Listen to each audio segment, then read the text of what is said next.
Hello everyone. Today we will be discussing how to register for the CIA exam. The main goal today is to make sure you go smoothly through the process without facing any problems, and to be aware of what,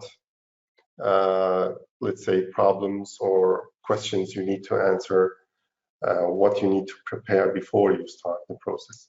So these are the steps for the registration process, and these are the steps that we're going to cover today, of course. So briefly, we start with the IA membership, which is optional, and then creating an account, application for the CIA program, sending documents, receiving approval, registering for an exam, receiving authorization to take the exam, scheduling that exam, and passing that exam, and then receiving the exam result. The remaining steps would be to receive the CIA certification, like the printed certificate, which is, let's say, easy in comparison to this process. So before you start and before you do your application and before you do anything related to the CIA program, the first question you need to answer those two questions, but the first one is the one that is really important to know and to know the answer to, and it's whether you're eligible for the CIA program or not. And the second question is whether you wish to join the IIA before taking the exam or later on. So the first question, which is eligibility, these are the requirements, and we have three, let's say, tracks to becoming certified internal audit. The first track is for those who have a master's degree. So this is the first one. As you can see, if you have a master's degree, you need, of course, identification, character reference. You need to take the exams, and you need 1 year of experience in internal audit or a similar job. So these are the identification, character, and exam. These are, of course, common. These are required for all tracks. The difference is only in experience. So for those who have a master's degree, you will need 1 year of experience. For those who have a bachelor degree, this is the second track, you will need 2 years of experience. And the third track is for those who have an associate degree. Associate degree meaning anything, let's say, 2 or 3 years after high school. That would be considered an associate degree. And in that case, you need 5 years of experience. What experience? What kind of experience? Internal audit or similar fields. Like if you have experience in external auditing, that would be fine. Internal control, risk management, compliance, all these are fine. We usually get a lot of candidates who have a background in accounting. That works as well, but it's not enough. So if you have, let's say, 2 years of experience in accounting, those 2 years are equal to 1 year of experience in internal audit, but you still need to have a minimum of 1 year experience in internal audit. So even if you have, let's say, 10 years of experience in accounting, you still need to have 1 year experience in internal audit. That applies to bachelor degree and associate degree holders. For the master's degree, that 1 year of experience is required to be in an internal audit field or a related field. So if you have a master's degree, 1 year of experience, 2 years if you have a bachelor, and 5 years if you have an associate degree. The other requirements are, let's say, the standard ones, which is identifying yourself, a character reference form, and taking the exams. And of course, we're going to discuss these in detail next. The second question was the IIA membership. There is a benefit of becoming a member before taking the exams. It's totally up to you to take that decision. The benefit is basically you get this discounts on the CIA exams, and you get access to the IIA's resources like the standards, the G tags, and a lot of other publications. The options, you have two options. If there is a local chapter in your country or your region, you can join that local chapter. If there isn't, you can join the global chapter. If you're a member in the local chapter, you get all the benefits of being in the global chapter. So you get access to the website and all the other resources. So if they're let's say equal, you have the same price both ways. So let's say you've checked the eligibility, and let's say you're sure you're eligible, and you've taken the decision to join the IIA. The next step would be to create an account on the IIA's CCMS. Let's see if I remember what that stands for.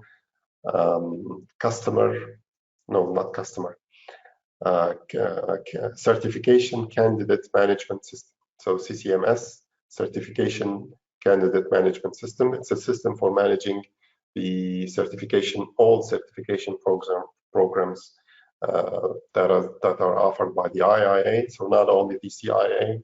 Once you create an account, you will be able to see that you can submit an application for the CIA program, or the CISA, or CRMA, and all the other programs available. So like very easy and requirements, contact details, billing and shipping. And I have here name, which is standard, but if you come from a country where English is not let's say the local language, you should be aware that your name should match the ID that you will submit later on, and the ID that you will later on take with you to your exam when you sit for your exam. So make sure you type in your name in English and exactly as it appears on your identification. In that case, your passport would be the best option. And of course, you will need to have a valid passport, meaning if your passport is expired, you will not be able to sit for an exam. So be careful about that one.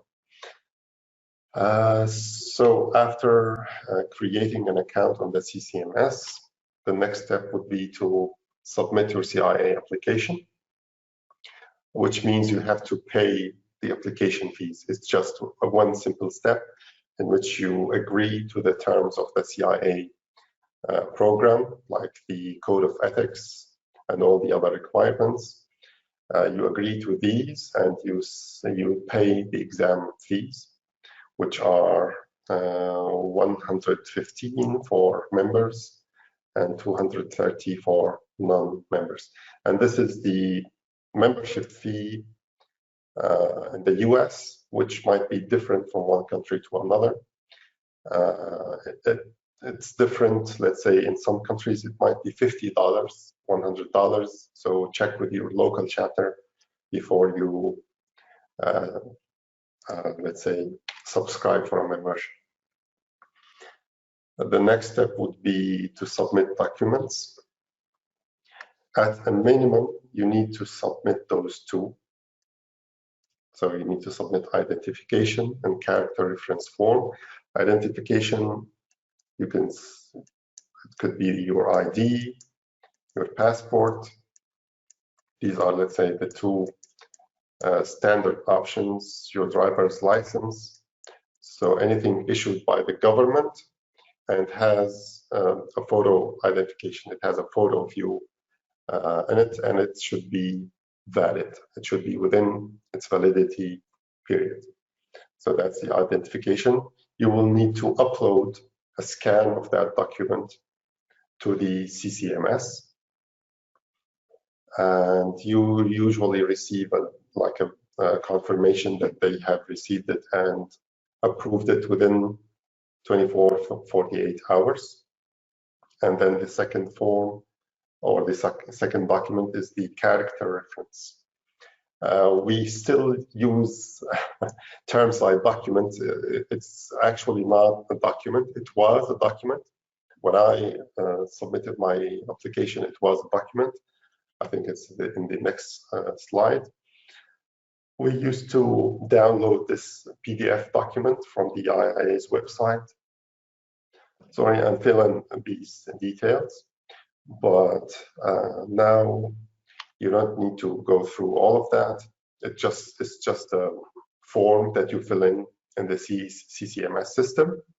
So you fill in the information of the person who is going to be your reference, and the IIA will send an email for that person asking him or her to confirm the details that you have submitted, and that's it. They just click on the link in the email that they receive, and they fill in some personal information, and they submit the form, and that's it. That's the character reference form.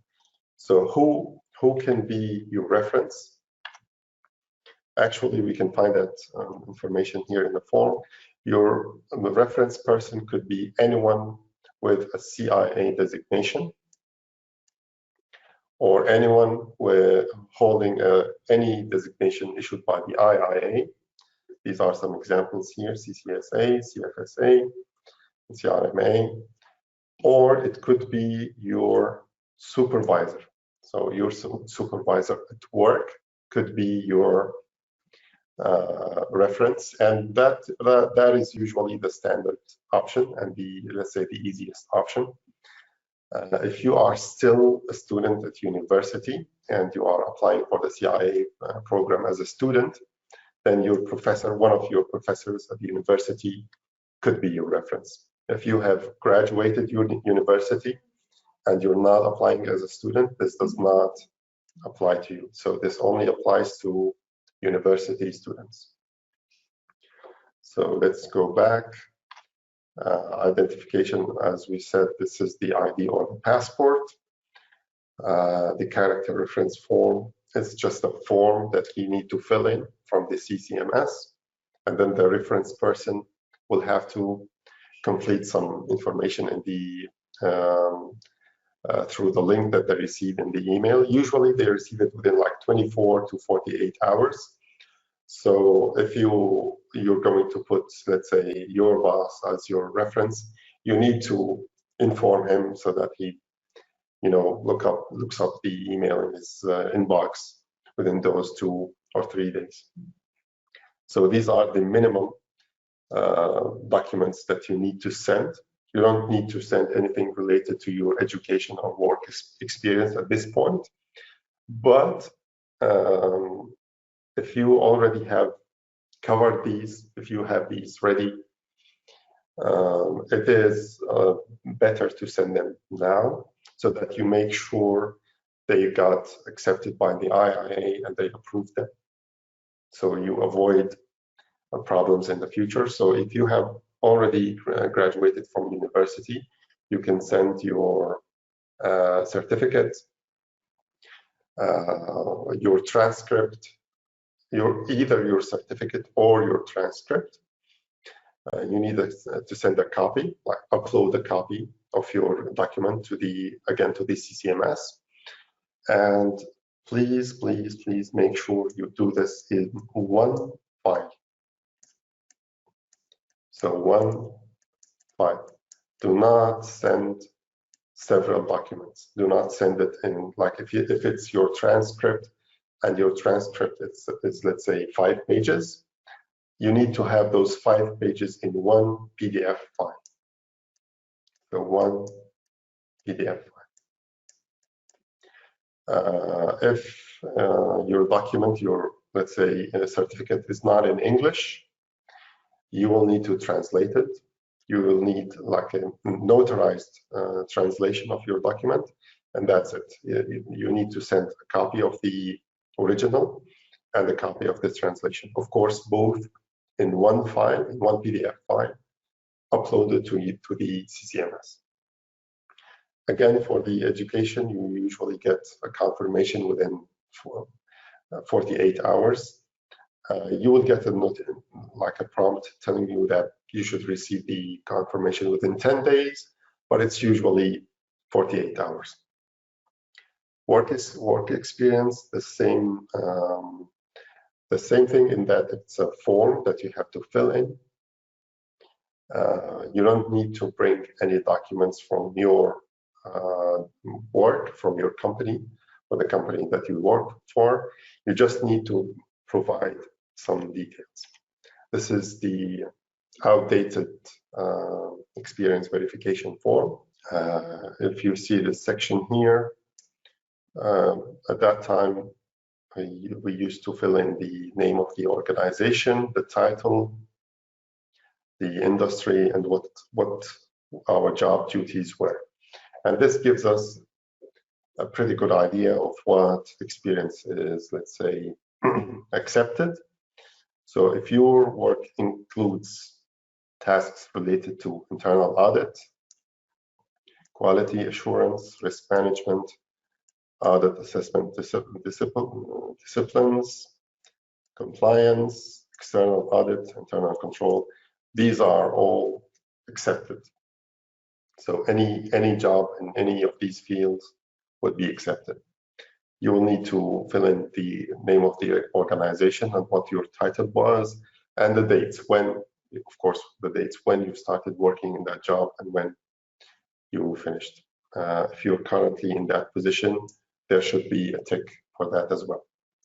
So this form is no longer valid. You don't need to fill in this form. This is now available as a form on the CCMS. So once you create that account and do the application, the CIA application, you will see that option in your homepage where you can fill in the work experience form. So if you have these ready, I encourage you to send them right from the beginning to make sure you don't get into any kind of trouble later on.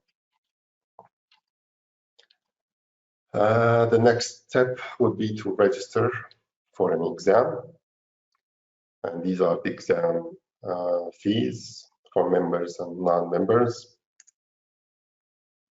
And there is no specific order for the exams. So you can sit for part 2 and then part 1, sit for part 3. There is no specific order. What we recommend is to study parts 1 and 2, and then sit for, let's say, one of those two exams. I usually prefer part 2 because it's a little bit easier than part 1. The content is a little bit, let's say, smaller in terms of, let's say, number of pages that you have to study and number of questions that you have to solve to be ready for the exam.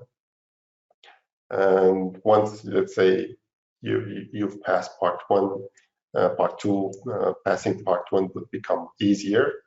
And then you have the big part 3, which usually candidates take at the end. And this is what I recommend. Let's go back one step, or let's say 2 steps here to the CIA application. Here there's an eligibility period that we haven't discussed, which is 3 years. So let's say I submitted my CIA application today and it got approved the next day. So the minute the application gets approved, I have 3 years to finish the CIA programs. So I have 3 years. I need to pass the 3 exams within those 3 years. And if I haven't graduated university yet, I need to graduate. If I don't have the experience, I need to get the experience. So 3 years to fulfill all these requirements. Now that we have registered for the exam, usually you pay the examination fees, and you get you receive a letter from the IIA, an email from the IIA, confirming that you can now schedule your exam. And usually you need to wait 48 hours after that email to schedule the exam. You will get those details in that email. So the email will have all these details. So now you're ready to schedule an exam, and you have two options. You have the option to take the exam at home, what is referred to as online proctoring, and you have the option to take the exam at a testing center, which is depending on in what country you are. In some countries, testing centers are still not available, so you need to check with Pearson BOE to make sure that the testing center is available. And online proctoring is not available in all regions as well. If you are in the Middle East, unfortunately, this option is not available. So in the Middle East region, online proctoring is not available.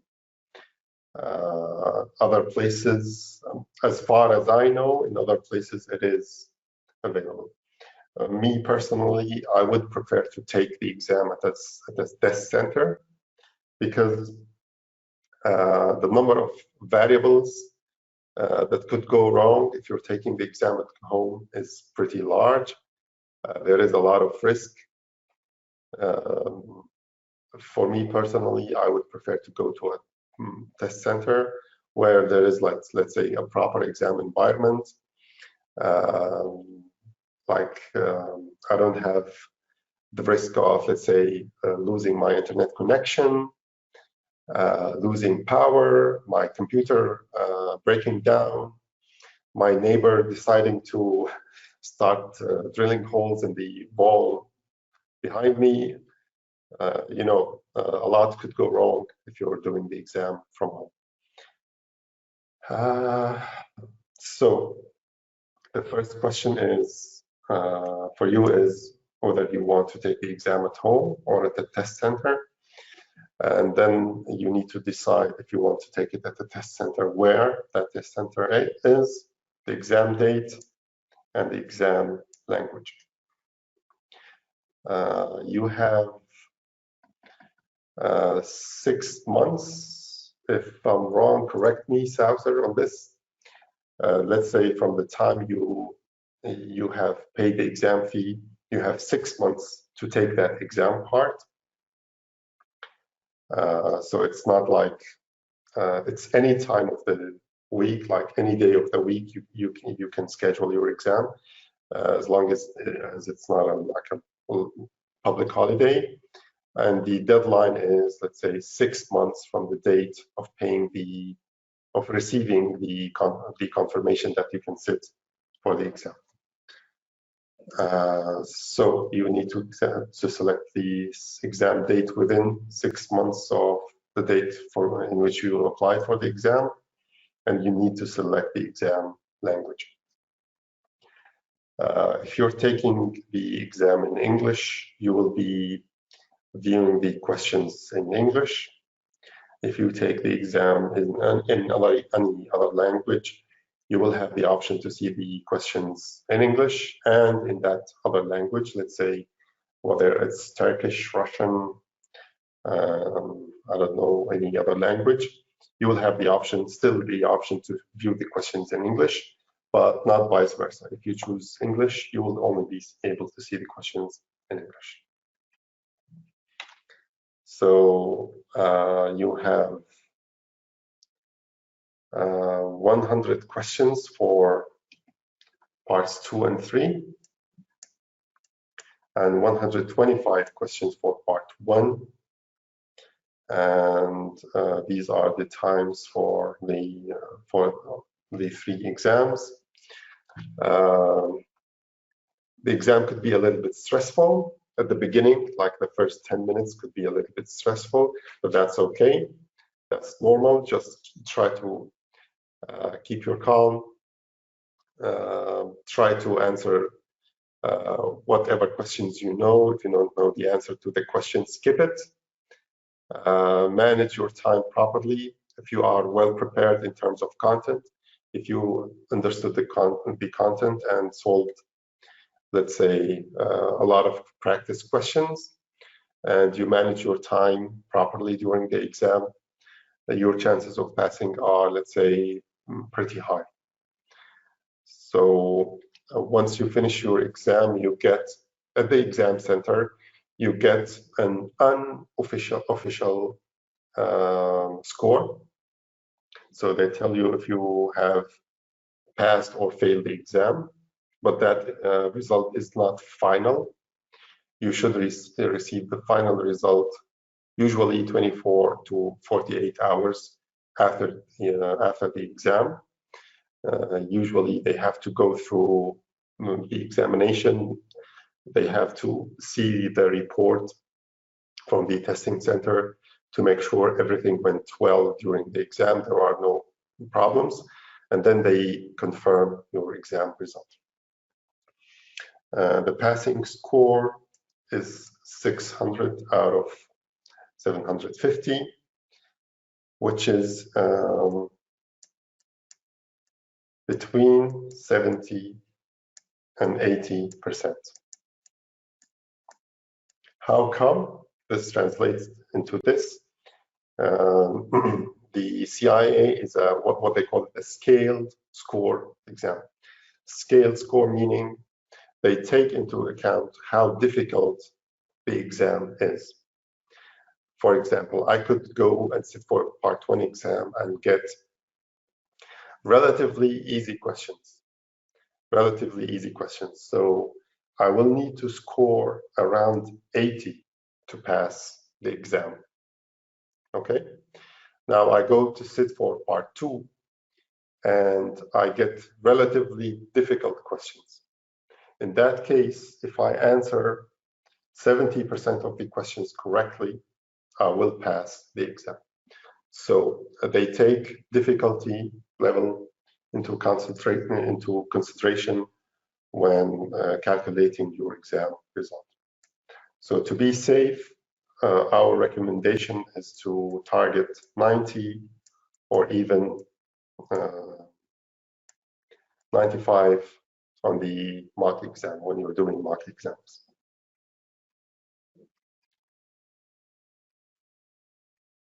So that's it. That's the whole process.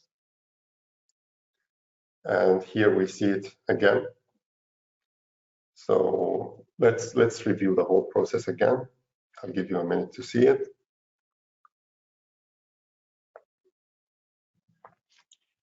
So the IIA membership is optional. And then we have to create an account on the CCMS. And then we have the CIA application, which includes paying the CIA application fees, and then submitting documents. These are the minimum, the identification and the character reference. And if you have the experience and education ready, you can send these as well. If you don't have them ready, you can send them later on. It's not a problem. Your application gets approved, and then you can register for an exam.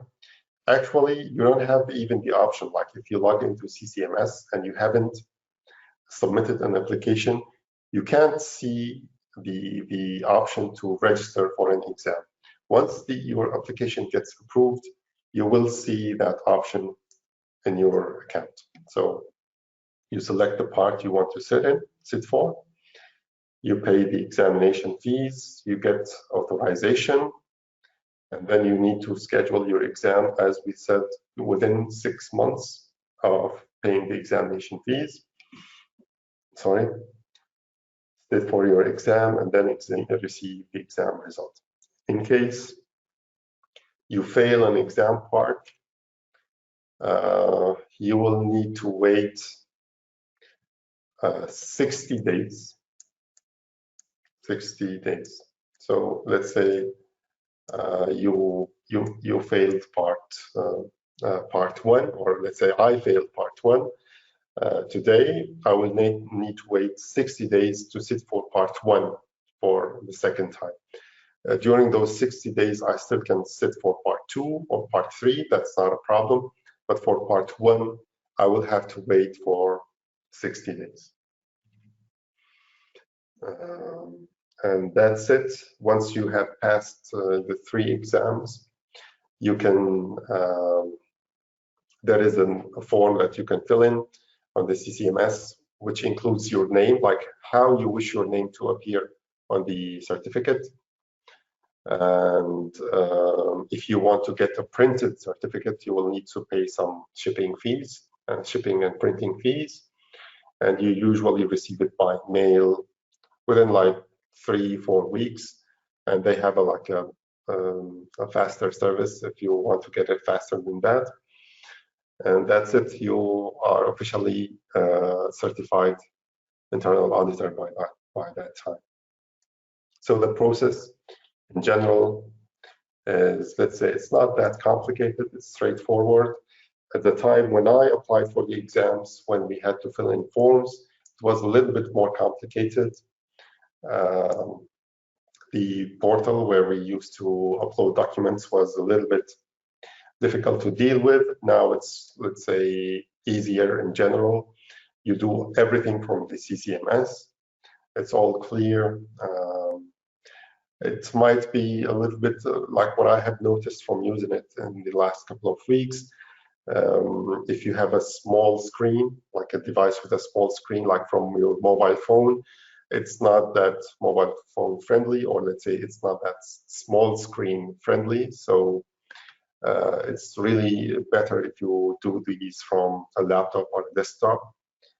It might prove a little bit difficult to do these things from your phone. That's it for today. Thank you for attending with us, and we hope to see you soon.